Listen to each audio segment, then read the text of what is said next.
Hoje nós vamos falar de gestão pela qualidade. Qualidade que não é mais um diferencial competitivo para as empresas, mas sim uma necessidade competitiva. As empresas que não buscam a qualidade ficam em pouco tempo fora do mercado.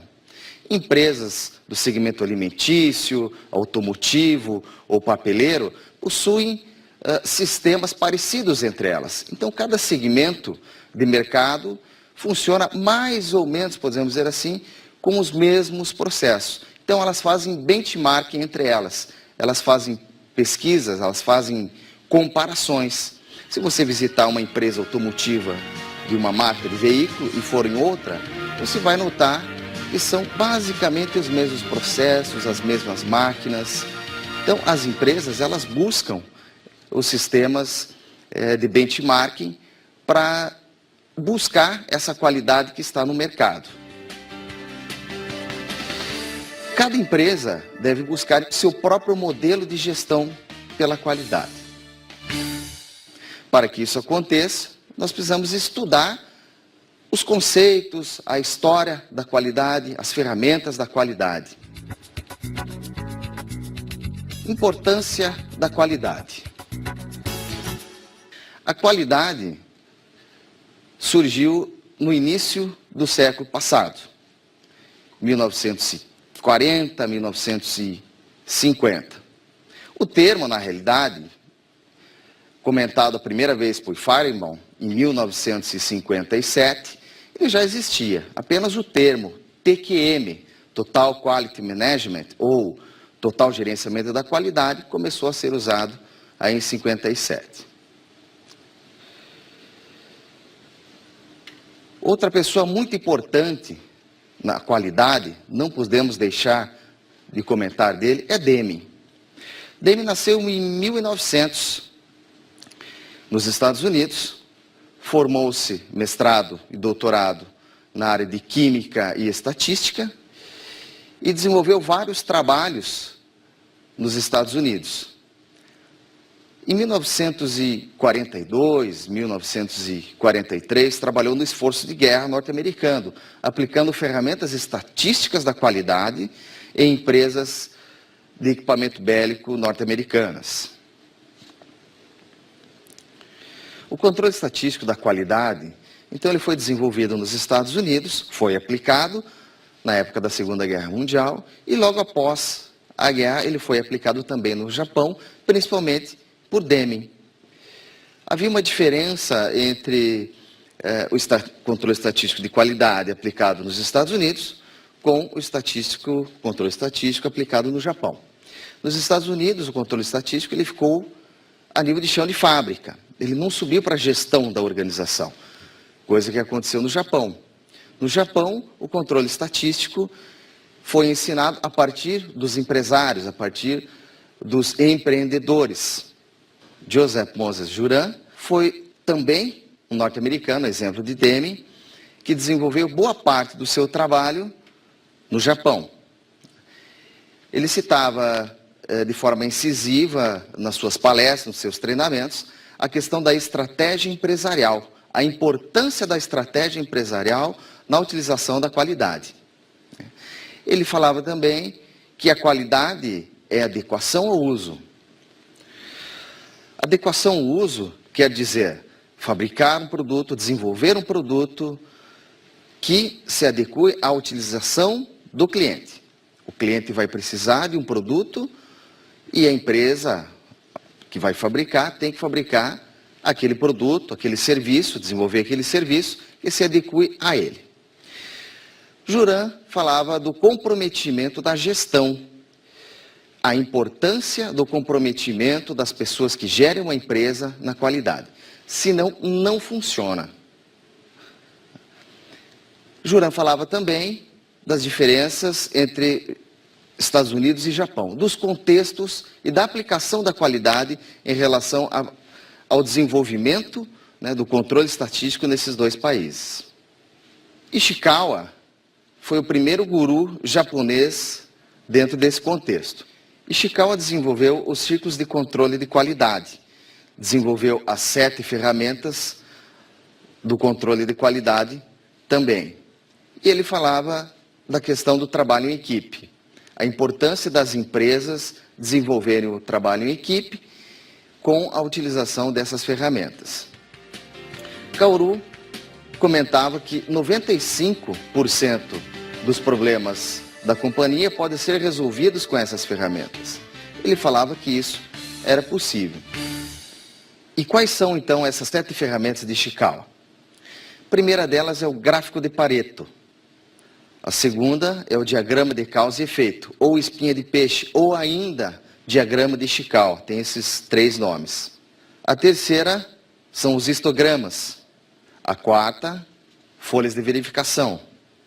A quinta ferramenta é o gráfico de dispersão. A sexta são os fluxogramas. E a última, cartas de controle. Genichi Taguchi. Taguchi ficou conhecido por desenvolver a ideia de que o produto que não tem qualidade, que tem um risco, que tem um defeito e tem um retrabalho dentro da empresa, isso é pago pela sociedade. Então, se a sua empresa faz um produto que tem retrabalho, esse retrabalho custa dinheiro. E quem paga tudo é a sociedade. Então, produtos com melhor qualidade são produtos mais baratos para a sociedade. A sociedade ganha com a qualidade. Taguchi enfatizava também a questão dos engenheiros práticos. Ele achava assim que o engenheiro ele não deve ficar atrás de uma mesa. Ele tem que ficar onde? Ele tem que ficar no processo produtivo. Tem que estudar na mesa também, mas ele tem que ser muito ligado ao processo produtivo. Philip Crosby, um norte-americano, que desenvolveu métodos claros e de fácil seguimento. Crosby desenvolveu a ideia do zero defeito. Alguns achavam que a ideia do zero defeito exigia muito da empresa. Como é que você vai ter um objetivo que é o defeito zero? Mas é assim que ele desenvolveu as consultorias, os livros dele, os trabalhos acadêmicos dele. Ele enfatizava também a participação dos funcionários na empresa. Exemplo de outros gurus da qualidade, ele desenvolveu técnicas que aumentavam a união, a responsabilidade, o trabalho em equipe das pessoas dentro de uma organização. Conceitos de qualidade. Há vários conceitos de qualidade. Tem o conceito em relação à excelência, em relação ao valor. Selecionei 5 para vocês que eu adaptei do livro do Maximiliano. Excelência diz o seguinte: qualidade significa o melhor que se pode fazer, o padrão mais elevado de desempenho. Temos essa conotação quando vamos a um supermercado, por exemplo, e vemos produtos e conseguimos definir, em relação à excelência, a diferença de um produto para outro. Podemos definir também em relação ao valor. Qualidade significa mais atributos do produto ou serviço, ou seja, usar materiais e serviços raros ou que custam mais caro. Também a qualidade pode ser definida através das especificações. Qualidade significa funcionamento do produto ou serviço de acordo com as especificações. Um produto, quando é projetado, ele é desenvolvido para uma determinada utilidade. Para que ele faça essa utilidade, ele tem que percorrer uma série de pontos, medidas, cores, peso e outros requisitos. Então, quando o produto possui essas características e cumpre essas características, ele vai atender o que o cliente necessita. Outra definição de qualidade é em relação à regularidade ou padronização, onde qualidade significa a baixa variabilidade entre produtos ou serviços produzidos. Por exemplo, quando se fabrica o motor de um veículo, a baixa variabilidade vai dizer o quê? Que os motores, independente se se fabrique 100, 500 ou 1000, todos eles vão funcionar da mesma forma. Seria horrível você ir numa concessionária comprar um carro novo e não funcionar. Isso não acontece hoje em dia. Então, os produtos eles devem ser padronizados. Todos saíram iguais, de uma linha de produção. Outra definição é adequação ao uso. Qualidade significa atingir as expectativas do cliente e ausência de deficiências. Se você faz, por exemplo, uma cadeira, essa cadeira, ela obrigatoriamente vai ter que atingir a expectativa do cliente. Não adianta você fazer uma cadeira, projetar uma cadeira que ninguém vai usar. Você coloca para vender a cadeira e ninguém vai usar. Aí não adianta, não atingiu a expectativa do cliente. A história da evolução da qualidade. A qualidade, ela possui uma evolução, divididas em 3 eras. A primeira era é a era da inspeção. O que dizia essa era da inspeção? Produtos e serviços são verificados um a um. O cliente participa da inspeção. E a inspeção encontra defeito, mas não produz qualidade. Então essa primeira era da inspeção surgiu há muito tempo atrás. A segunda era é a era do controle estatístico. Essa já mais recente, já no início do século passado, em 1920, 1927, aí quando começou a surgir. O que falava essa era? Produtos e serviços são verificados com base em amostras. O departamento especializado faz controle de qualidade. Então já começa a existir esse departamento de controle de qualidade. E há uma ênfase forte na localização de defeitos. Então você consegue encontrar aonde estão os defeitos. Então, vou mostrar para vocês um exemplo bem rápido do que seria o controle estatístico de processo. Vamos dizer que nós fabricamos uma caneta igual a essa aqui. Ela possui por volta de 10 milímetros de diâmetro. Só que a gente fabrica 100 canetas por dia. Então, a cada hora, nós vamos tirar uma amostra, para não precisar inspecionar todas essas 100 canetas. Então, vamos dizer, em 8 horas de turno, fabricamos 100 canetas, a cada hora nós vamos lá e retiramos 5 canetas.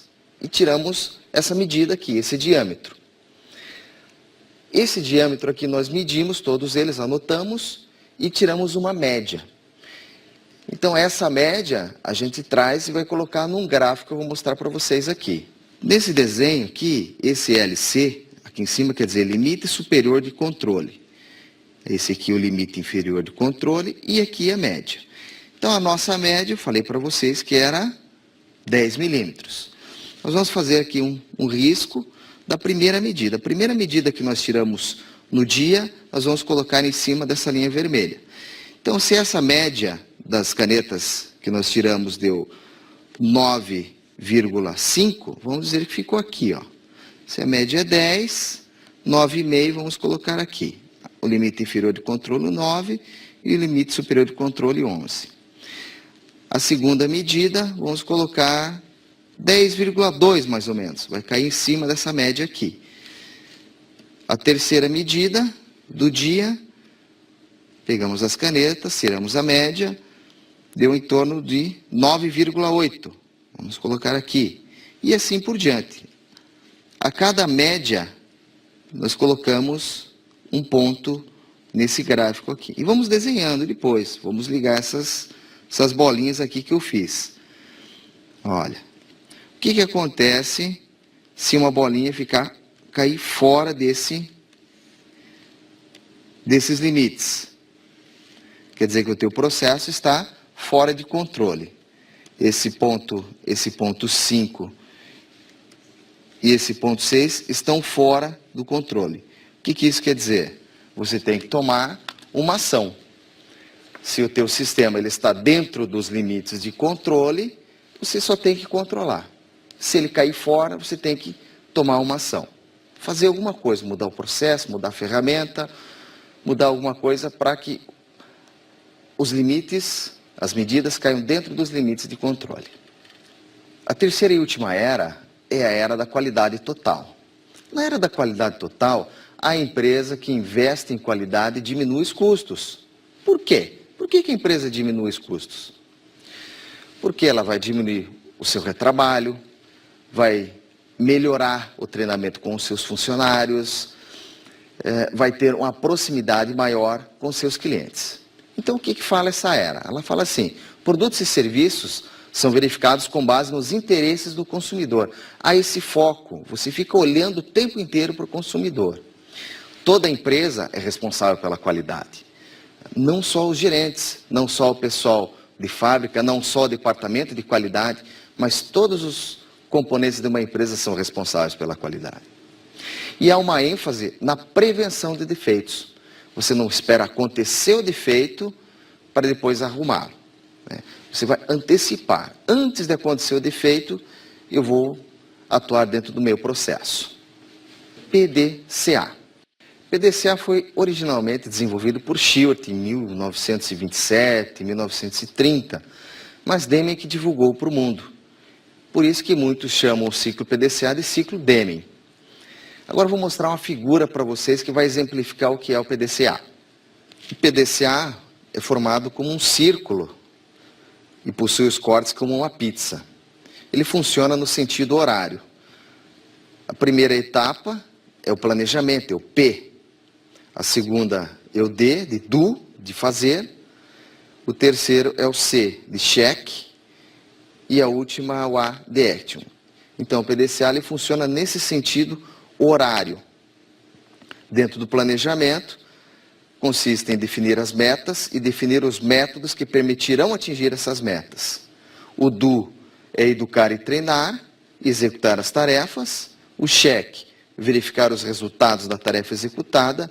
E o A de action, ou agir ou atuar corretivamente. Me perguntaram se esse PDCA tem alguma tradução em português. Eu falei, olha, a maioria das empresas utilizam assim mesmo em inglês. Vi no Brasil algumas consultorias que utilizam a palavra PERA. P de planejar, o E de executar, R de resultados e o A de agir corretivamente. Mas muito pouco usado. A grande maioria das empresas utiliza esse termo mesmo, PDCA. PDCA, na realidade, é um processo lógico. Nós, sem sabermos, sem entender, nós fazemos isso dia a dia. O importante é que as empresas façam. Tem uma história que eu sempre conto nas minhas aulas do Homem das Cavernas, que exemplifica o PDCA. O Homem das Cavernas, ele já usava, lá há muito tempo atrás, o PDCA. Ele sentava à noite com os seus colegas barbudos e ficava pensando, discutindo como é que ele ia caçar no outro dia. Isso é planejamento.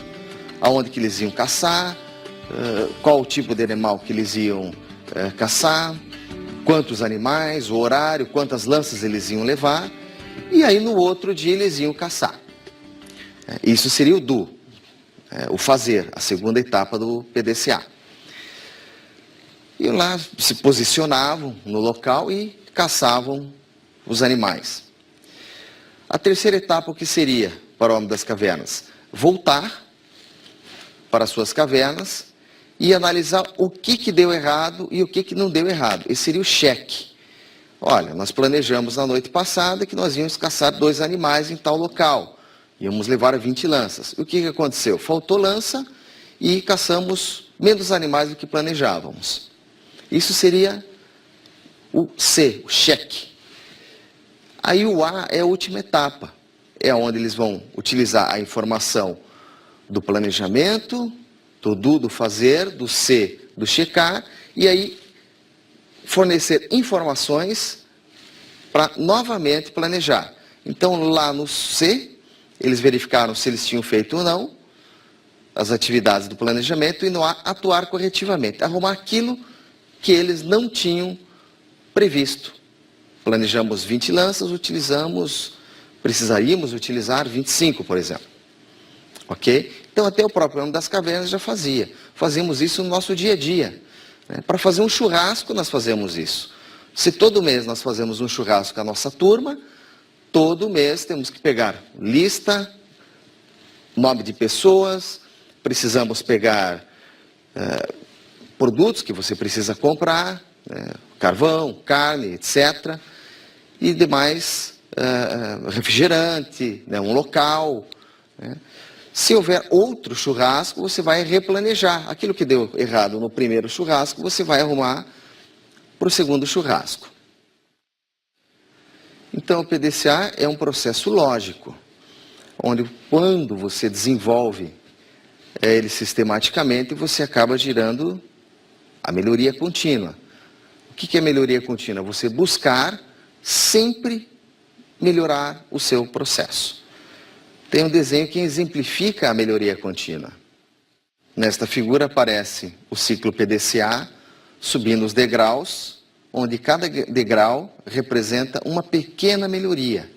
A cada pequena melhoria dessa, o ciclo PDCA gira, formando o que está escrito na flecha logo acima, a melhoria contínua, através da análise do processo e novo padrão proposto de melhorias. A diferença do modelo japonês de melhoria contínua é que são essas pequenas melhorias. Uma grande melhoria seria o quê? Você comprar um equipamento novo para a tua empresa. Aí esse degrau ficaria bem grande. A ideia dos japoneses é deixar para comprar equipamento como última opção. São as pequenas melhorias no dia a dia que vão efetivamente melhorar o teu processo e promover essa melhoria contínua. Dentro de um hospital, precisamos ter melhoria contínua. Um hospital é obrigatório você trabalhar com controle de infecção hospitalar, por exemplo. Só que é um negócio que você não pode parar nunca. Você sempre tem que melhorar. Não existe um ponto ótimo de controle de infecção no hospital. Você sempre, a todo tempo, tem que tomar ações para diminuir esse tipo de problema que os hospitais sofrem. Em relação à manutenção e melhoria da qualidade, é a aplicação do PDCA. É a aplicação do PDCA para manter e melhorar a qualidade. Tem um desenho que eu desenvolvi para exemplificar para vocês. Essa figura começa pelo plan. Qualquer atividade que seja desenvolvida, ela vai começar pelo planejamento, seguido do do, que é o fazer, que é o executar essa determinada atividade. Aí, a gente vai checar. Se no momento de checar essa atividade que foi planejada, executada, não der certo, o que vai acontecer? Uma remoção do sintoma e um bloqueio da causa. Aí sim você vai voltar e planejar e fazer de novo. Até que no cheque dê ok. Deu sim que aparece do ladinho ali. Então você planejou, executou, checou, ok, o produto está bom. Aí você vai para o action. Aí você mantém, acompanha o processo e faz a manutenção da qualidade. Mas isso não é o suficiente, como nós vimos. O importante é inserir ideias e melhorias e assim criar o ciclo da melhoria, que é esse ciclo de baixo da figura. Então essa figura resume o fluxo de manutenção e melhoria. Não basta manter a qualidade. Temos que melhorar a qualidade. Em relação a esse termo melhorar, surgiu, através do Masaaki Imai, o Kaizen. Kaizen é a palavra... Kaizen pode ser resumido através de uma frase. Hoje melhor do que ontem, amanhã melhor do que hoje. O Kaizen ele surgiu há muito tempo atrás, a partir de 1950, 60, dentro do sistema Toyota de produção, o STP. O sistema Toyota de produção ele buscou e desenvolveu diversas ferramentas de melhoria dentro do seu processo produtivo. O sistema Toyota de produção enfatiza o conhecimento. Tem uma história que resume essa história do Kaizen e do conhecimento. Ela se chama O Tesouro de Bressa. O Tesouro de Bressa conta a história de um alfaiate que encontrou um livro. E disseram para ele que quem lesse aquele livro ia ganhar um tesouro. Ele começou a ler o livro. Mas para saber ler o livro, para conseguir ler o livro, precisava entender de línguas. Ele é escrito com várias línguas diferentes. E aí ele foi aprendendo línguas, e daí teve que aprender matemática. Teve uma parte do livro que era cálculos, matemática, e assim por diante. E ele começou a notar que a vida pessoal dele, que a vida fora, na sociedade dele estava melhorando, ela estava melhorando. Por quê? Porque ele estava adquirindo mais conhecimento. Então houve um crescimento pessoal desse alfaiate. A história se conclui de que no final do livro, ao terminar de ler o livro, não tinha tesouro nenhum. O tesouro estava dentro dele. O tesouro é o conhecimento e o crescimento de cada pessoa. E essa é a história do Kaizen. Nas empresas, o Kaizen também é desenvolvido através de programa de sugestões. O livro do Masaki Imai, ele sugere lá exemplos de como se deve implementar o Kaizen nas organizações através do programa de sugestões.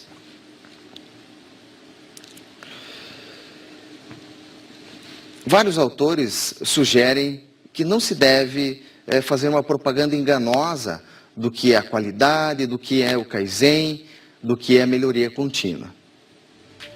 Tem uma frase que diz o seguinte: é fácil dizer que uma organização possui melhoria contínua. O fato principal para a crença da transformação deve ser a construção de uma cultura de aprendizado, onde a melhoria contínua é praticada todos os dias durante décadas. Um bom exemplo de Kaizen é a Klabin. Essa empresa, ela é uma fabricante de papel de grande porte, fica no Paraná, e ela trabalha com o Kaizen de forma muito interessante. Ela desenvolve equipes de trabalho, e essas equipes de trabalho desenvolvem melhorias da empresa. E uma vez a cada 6 meses, a cada 10 meses ou a cada 1 ano, eles se reúnem, fazem um evento e cada equipe mostra o que ela fez dentro daquele grupo, o que ela vai contribuir para a empresa através da melhoria contínua, através desse grupo Kaizen.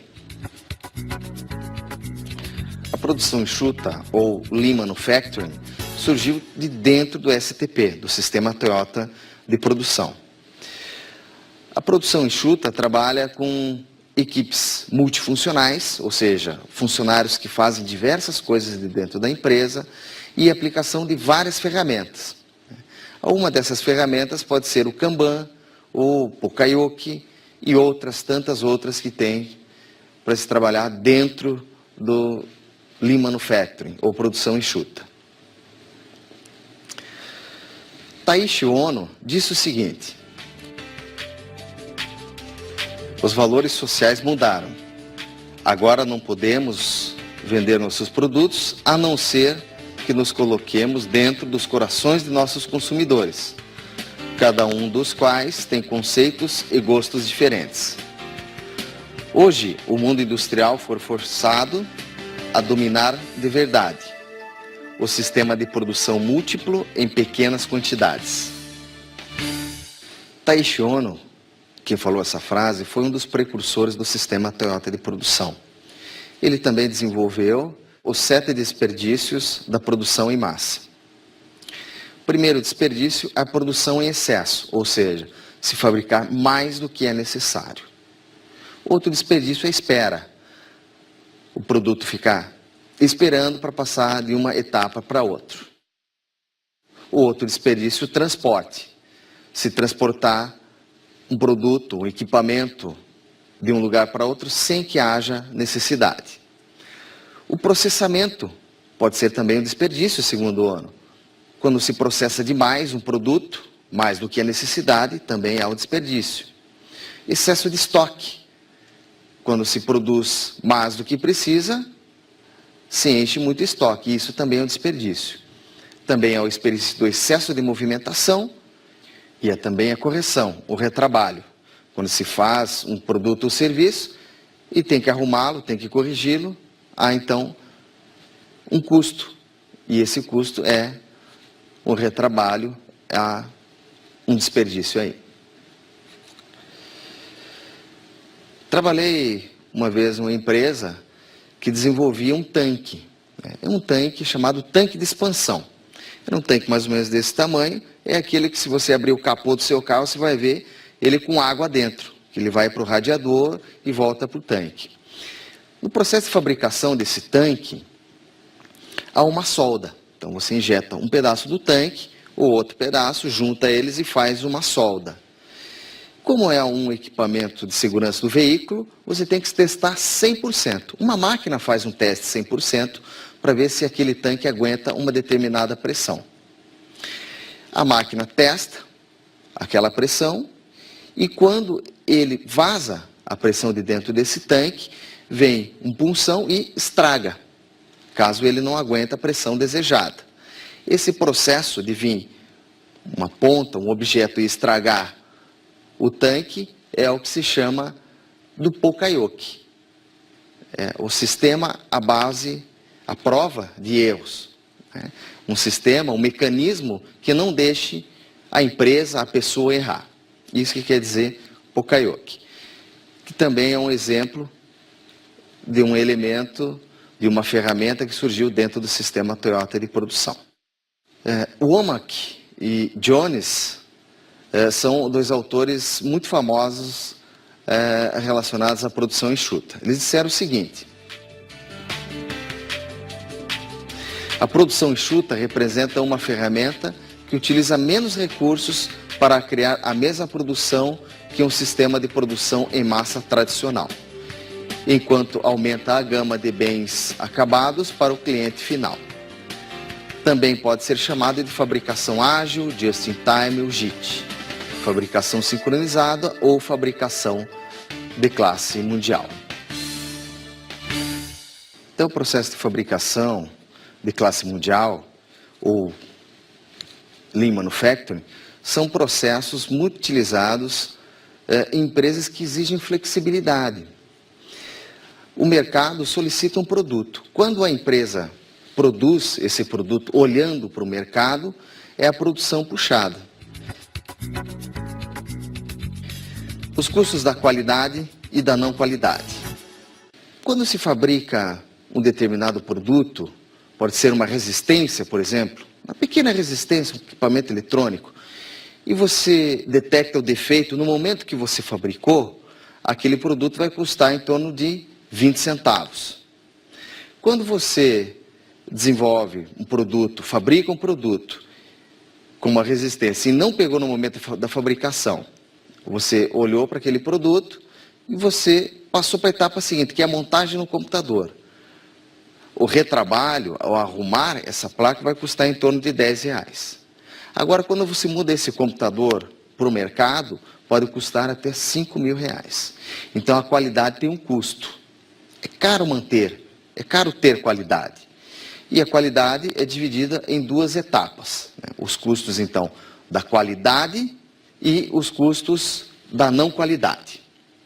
Um exemplo de custo da qualidade é o treinamento. O treinamento que se gasta com a qualidade. Você pegar um funcionário e treiná-lo em qualidade. Aplicar ferramentas, fazer trabalho em equipe, etc. Isso custa dinheiro. Então, esse é um custo da qualidade. Outro custo da qualidade é a auditoria, por exemplo. Você tem que desenvolver auditoria na tua empresa se você quer qualidade. Os processos estão ok? Estão bons? Não sei. Então, você precisa fazer uma auditoria. A auditoria vai dizer se esse processo está bom ou não. E os custos da não qualidade. O que seriam os custos da não qualidade? São as devoluções, por exemplo. Você mandou um produto para o mercado e o mercado devolveu esse produto para você. Outro custo da não qualidade é a perda de cliente ou a perda de faturamento que você deixou de ter. A perda da marca também é um bom exemplo. Tem uma figura que eu gostaria de mostrar para vocês agora em relação aos custos da qualidade. Nesse desenho, a abscissa é o nível de qualidade, na linha horizontal, e a vertical é o custo. O custo das falhas, essa linha à esquerda, ela está dizendo o seguinte: quando você sai dessa parte de cima aqui, em uma empresa, os custos das falhas são altos. Você iniciou uma empresa, por exemplo, o custo das falhas é alto. E o nível de qualidade baixo. No momento que você vai aplicando as ferramentas da qualidade, os custos das falhas vão diminuindo. Até que há um ponto ótimo, que é a interseção dessas duas linhas. Pessoal, para exemplificar esse gráfico, só gostaria de contar um exemplo da Westinghouse ou da Rolls-Royce, que fabrica turbinas. É normal que uma empresa dessa, o nível de qualidade seja altíssimo. Então, aquele ponto de equilíbrio ali, ele vai lá para a direita. Deve aplicar muita qualidade a esse tipo de empresa. Diferente, por exemplo, de uma empresa que fabrica bolsas de couro, de sintéticos, aonde a qualidade exigida não é tão grande. O cliente não vai deixar de comprar uma bolsa se sair 1 milímetro a costura do lugar. Então, a tendência para esse tipo de empresa é aquela linha, aquele ponto de equilíbrio vir para a esquerda. É um segmento de mercado que não se exige tanto em qualidade, né? Que, na realidade, cada empresa deve obter o seu ponto de equilíbrio, deve determinar o seu nível de qualidade adequado. Já finalizando essa aula, pessoal, eu gostaria de terminar com a citação de Crosby, que ele dizia o seguinte: melhoria da qualidade é uma viagem sem fim. O mundo, na realidade, ele está na era da qualidade. E se quisermos um Brasil mais competitivo, temos que investir nessa área.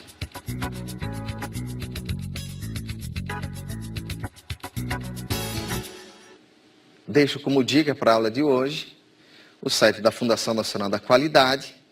Ali vocês vão encontrar algumas características, algumas formas de avaliação do Prêmio Nacional da Qualidade. Deixo também a revista Banas Qualidade, que é uma revista especializada em qualidade. São artigos muito bons que vocês vão encontrar nessa revista.